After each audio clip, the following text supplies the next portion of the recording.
আবারও জম্মু কাশ্মীরে সেনার গাড়িতে জঙ্গি হামলায় এখনো পর্যন্ত শহীদ অন্ততপক্ষে 5 জন সেনা। জানা গেছে বৃহস্পতিবার বিকেলে জম্মু কাশ্মীরের পুঞ্চ জেলায় এই 5 জন সেনা জওয়ান প্রাণ হারান।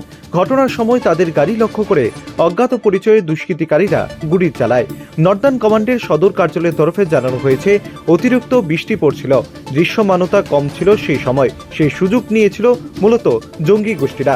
জঙ্গিদের ছোড়া গ্রেনেডে জওয়ানদের গাড়িতে আগুন লেগে যায়। সেই সময় সেনাবাহিনীর গাড়ি রাজৌরি সেক্টর, বিম্বার গলি এবং পুঞ্জের মধ্যে দিয়ে যাচ্ছিল। নিহত জওয়ানরা রাষ্ট্রীয় রাইফেলসের সদস্য ছিলেন। সন্ত্রাস দমনের জন্য তাদের উপত্যকায় নিয়োগ করা হয়েছিল।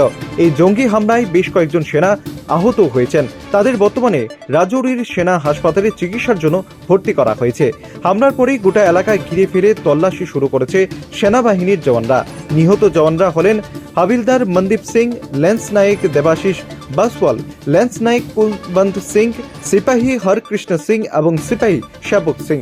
বৃহস্পতিবার জঙ্গি হামলায় 5 জন সেনা জওয়ান নিহত হওয়ার পর এনআইএর দলকে পুঞ্জে পাঠানো হয়েছে। দিল্লি থেকে এনআইএর বিশেষ টিম ছাড়াও ফরেন্সিক দল ঘটনাস্থলে পৌঁছবে।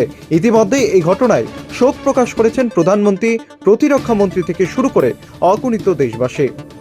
Bureau report, rising Tripura.